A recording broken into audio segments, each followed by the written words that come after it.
Bismillahirrahmanirrahim. Assalamualaikum warahmatullahi wabarakatuh. Alhamdulillahirabbil alamin wassalatu wassalamu ala asrofil anbiya'i wal mursalin wa ala alihi wa ashabihi rasulillahi ajma'in. Asyhadu an la ilaha illallah wahdahu la syarikalah wa asyhadu anna Muhammadan abduhu wa rasuluh la nabiyya ba'dah.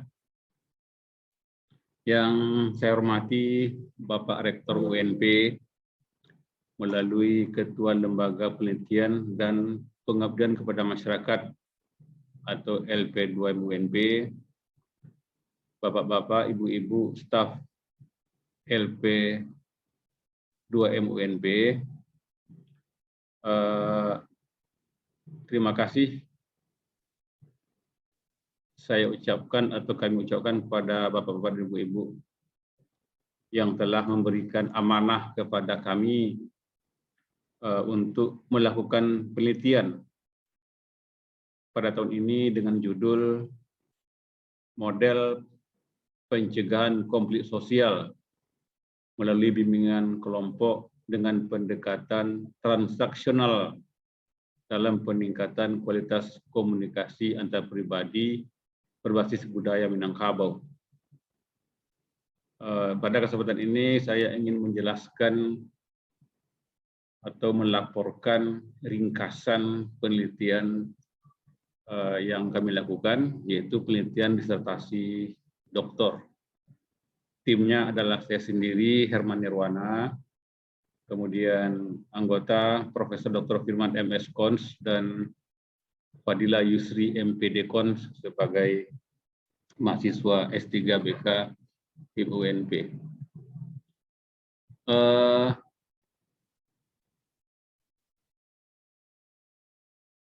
Perlu saya jelaskan bahwa tata kerama berkomunikasi di Minangkabau itu dikenal dengan istilah kato nan ampe atau kata yang empat.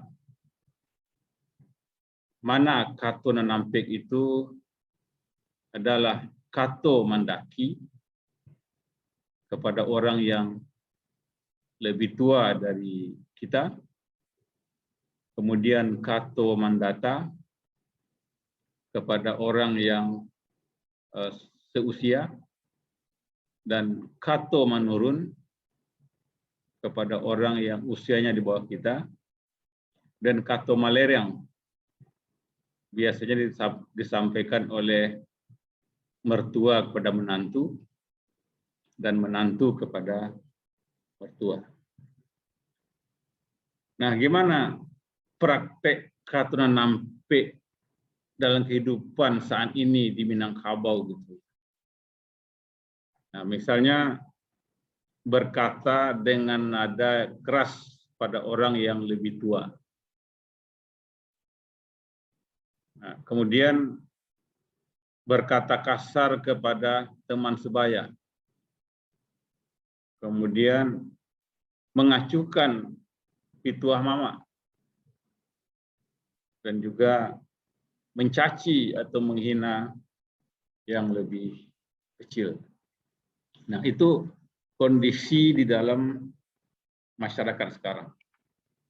Kato nan ampe seperti mulai hilang dalam kehidupan.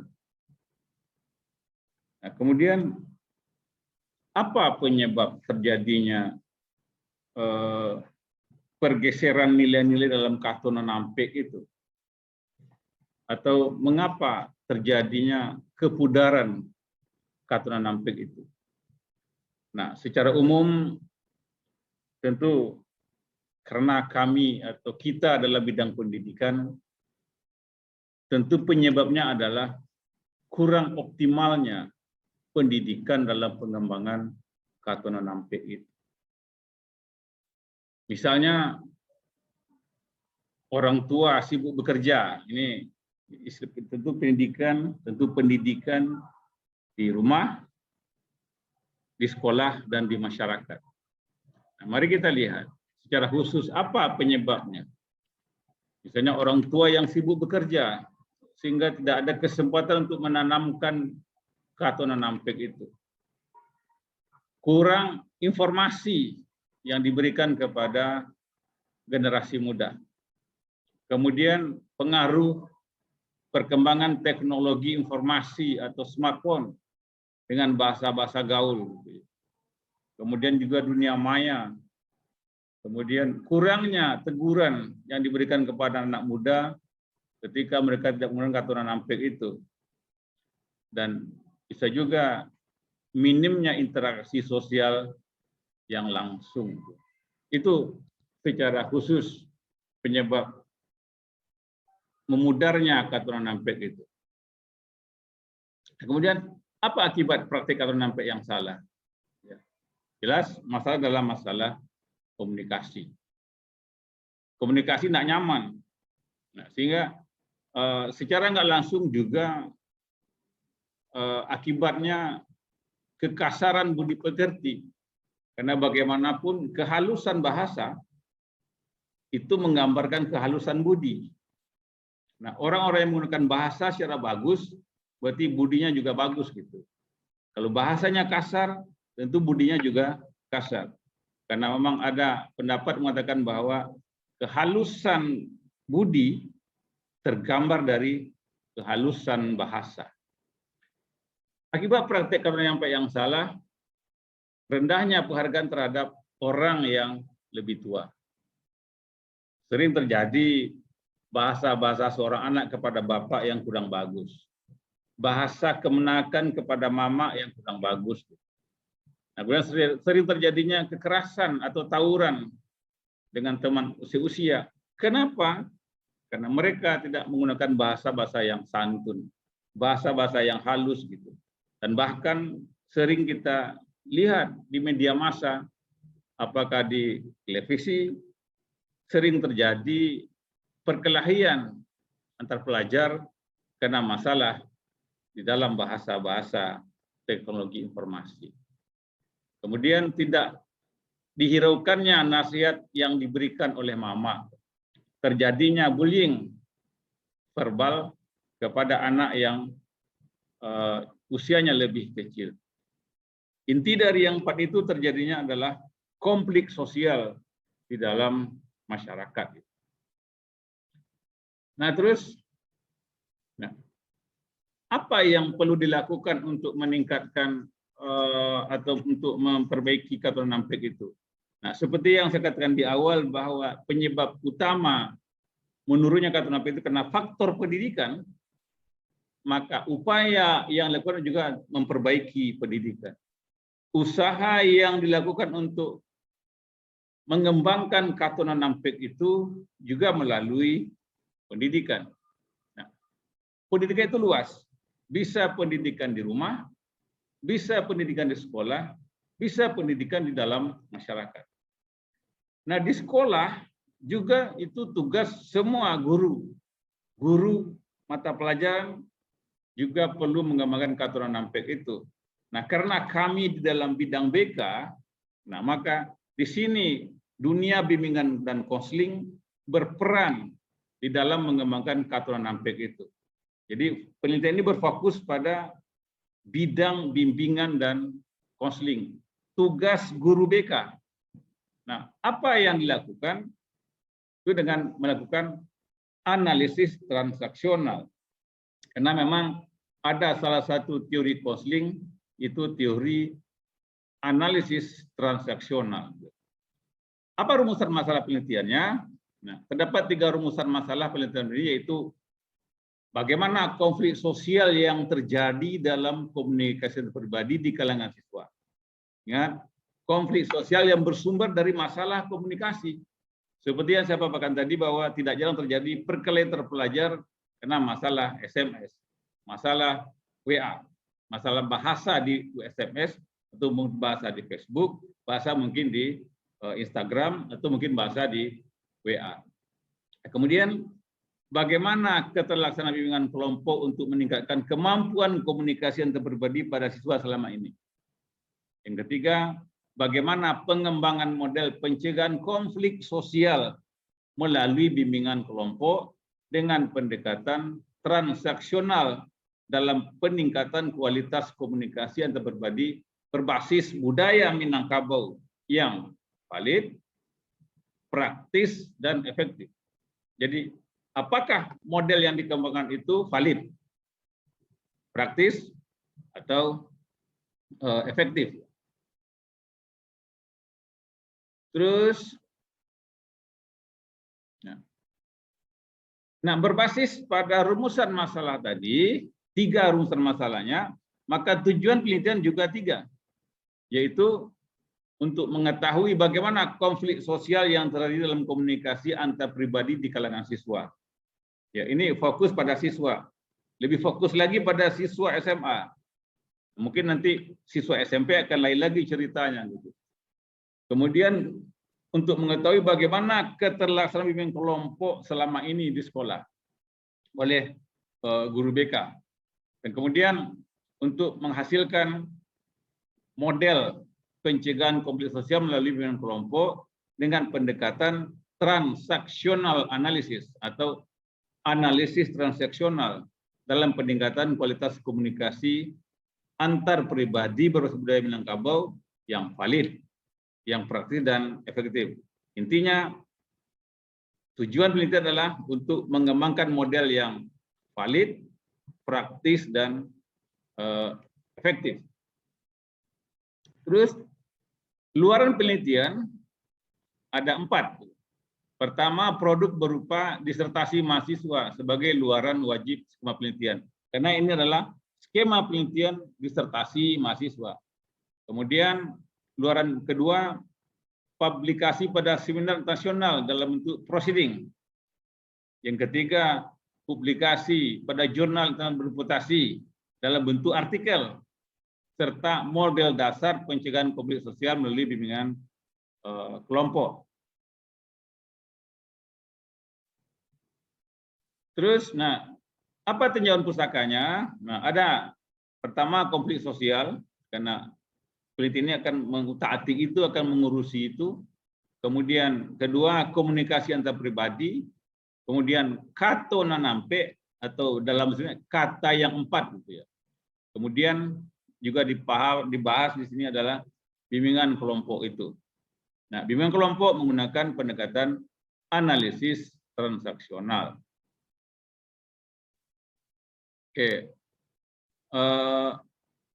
kita menggunakan EDI ya, EDI, dan metode penelitian adalah merupakan penelitian Research and Development (R&D), dan pendekatan atau model yang dipakai adalah EDI, dan subjek penelitian adalah siswa sekolah menengah atas di Sumatera Barat yang berbudaya Minangkabau. Karena kato nanampe itu adalah ciri khas komunikasi dalam budaya Minangkabau.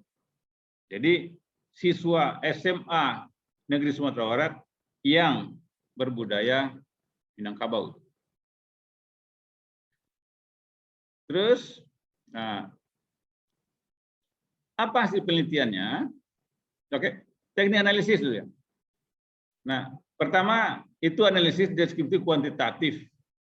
Nah, kemudian juga kualitatif, kemudian juga analisis koefisien persetujuan antar penilai atau expert judgment. Nah, itu ada instrumennya yang kita berikan kepada expert judgment.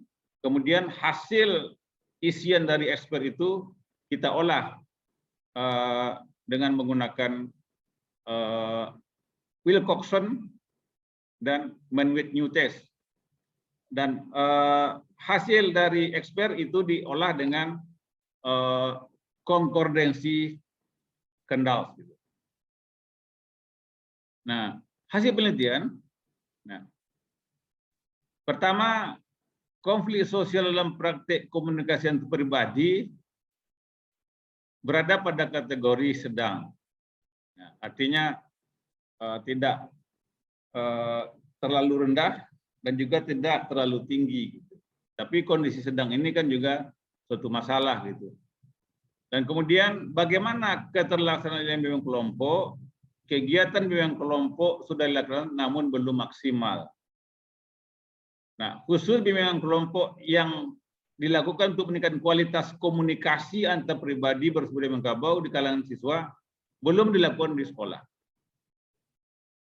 Dan bimbingan kelompok selama ini sudah terlaksana namun belum menggunakan pendekatan tertentu, terutama belum menggunakan pendekatan TA.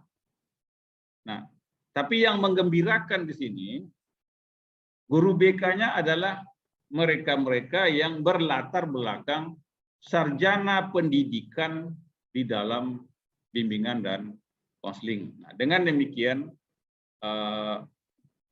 jika kita kembangkan model ini, mereka bisa melaksanakan pendekatan dengan model ini. Kemudian, tahap desain, pertama dilakukan perencanaan topik-topik yang akan dibahas dalam buku pencegahan konflik sosial. Nah, topik yang ditetapkan dalam buku meliputi 4 komponen dalam Katuran 6P sebagai etika dalam komunitas pribadi berbasis budaya Minangkabau. Yaitu Kato Mandaki, itu topiknya. Kemudian Kato Mandata, apa contoh-contohnya? Kato Malereng, apa contoh-contohnya? Dan Kato Manurun, beserta contoh-contohnya.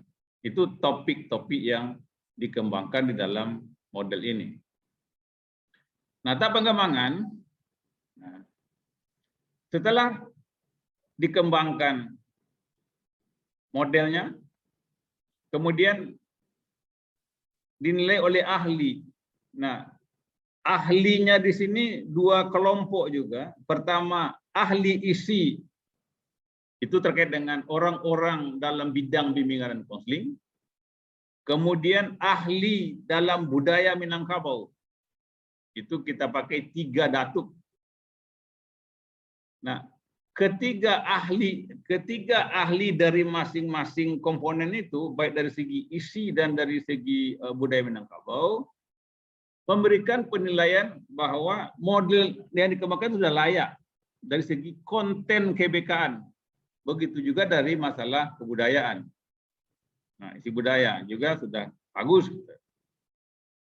Kemudian tahap pengembangan, nah, pada tampilan bahasa juga mengatakan sudah sangat bagus.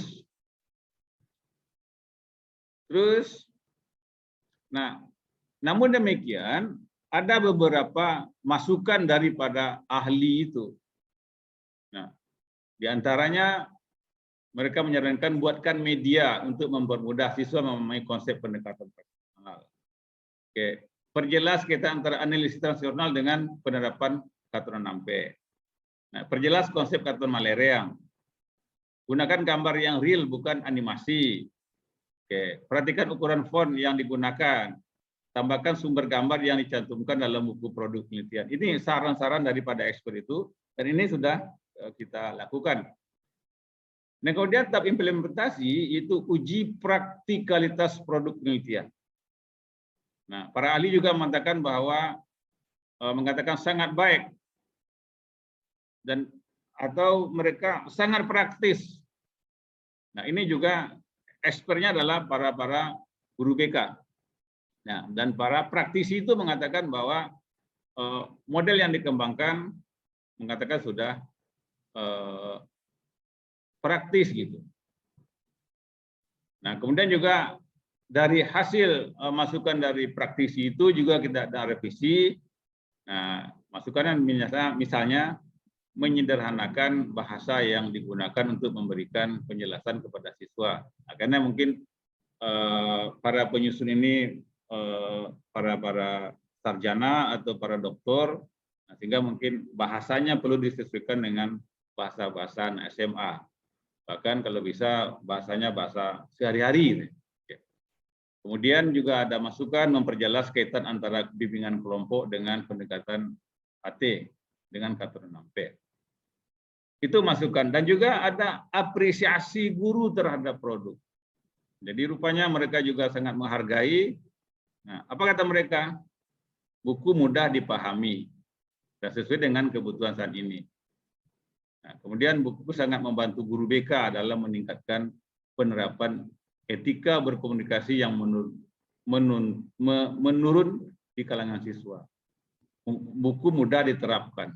Jadi ada revisi dan juga apresiasi. Nah, kemudian uji efektivitas. Nah, ternyata kita ujikan kepada 10 orang siswa di SMA Negeri di Kabupaten Padang dan 10 orang di SMA Negeri Batipu. Nah, ini hasilnya. Nah, hasilnya setelah dicobakan kepada siswa itu ternyata ada penurunan konflik sosial. Nah, intinya model yang dikembangkan itu efektif. Ini juga hasil uji bedanya, Z-nya min 3085 dengan signifikansi 0,01, artinya 1/1000. Nah, jadi disimpulkan bahwa antara skor pretest dan posttest terdapat perbedaan yang sangat signifikan. Nah, artinya modul yang dikembangkan efektif untuk menurunkan konflik sosial. Oke, baik, lanjut. Nah, kemudian ada tahap evaluasi. Nah, setelah kita implementasikan, kita evaluasi lagi. Nah, itu untuk bertujuan untuk melakukan penilaian secara menyeluruh. Nah, kemudian produk penelitian yang sudah direvisi kemudian akan dievaluasi. Kemudian, nah setelah dilakukan semuanya itu, apa kesimpulannya? Nah, kesimpulan bahwa hasil penelitian ini memperlihatkan bahwa tingkat konflik sosial yang terjadi dalam komunikasi atau berbagi di kalangan siswa Minang berada pada kategori sedang. Kemudian pelaksanaan kegiatan bimbingan kelompok untuk meningkatkan kualitas komunikasi dan pribadi di kalangan siswa sudah terlaksana, namun belum maksimal. Dan ketiga, buku pencegahan konflik sosial melalui bimbingan kelompok dengan pendekatan transaksional analisis pada siswa yang telah dikembangkan tergolong valid, praktis, efektif untuk digunakan.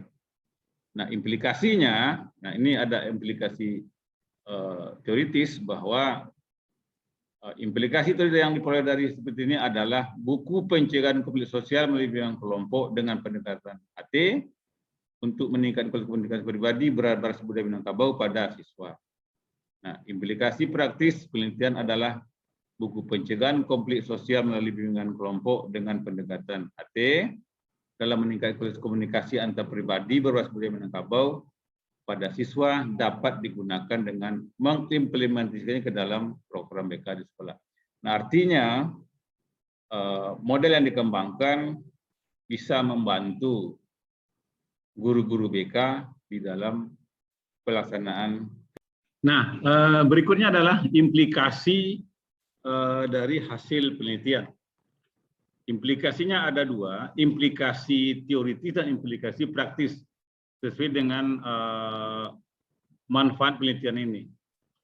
Dari segi implikasi teoritis yang diperoleh dari penelitian ini adalah bahwa buku pencegahan konflik sosial melalui bimbingan kelompok dengan pendekatan AT untuk meningkatkan kualitas komunikasi antar pribadi berbasis budaya Minang pada siswa. Itu implikasi teoritisnya. Jadi bertambah referensi keilmuan dalam bidang BK, terutama pada bimbingan kelompok pendekatan AT untuk meningkatkan keaturan nampe. Kemudian praktis adalah bahwa buku pencegahan konflik sosial melalui bimbingan kelompok dengan pendekatan AT untuk meningkatkan kualitas komunikasi antar pribadi berbasis budaya Minangkabau pada siswa dapat digunakan dengan mengimplementasikan ke dalam program BK di sekolah. Artinya buku ini membantu guru-guru BK di dalam pelaksanaan program BK di sekolah, terutama pelaksanaan layanan bimbingan kelompok. Terus saran. Nah, karena ada implikasi praktis tadi, maka diserahkan pada guru BK. Bagi guru BK, temuan penelitian dapat menjadi bahan pertimbangan dalam menyusun program BK di sekolah. Yang kedua, bagi MGBK, hasil penelitian ini dapat menjadi informasi baru yang dapat digunakan untuk dilaksanakan di sekolah. Nah, tentu bisa menjadi bahan diskusi atau bahan kajian dalam pertemuan MGBK di sekolah. Nah, kemudian bagi peneliti selanjutnya direkomendasikan untuk melakukan penelitian pada tingkat satuan pendidikan SMP maupun di SD. Karena bagaimanapun semakin awal kita kembangkan keaturan MPEG itu semakin bagus. Nah, itulah yang bisa saya sampaikan di dalam kesempatan ini. Nah, mungkin banyak kurangnya. Nah, dengan demikian, saran dan masukan sangat diharapkan daripada pembaca buku ini. Terima kasih.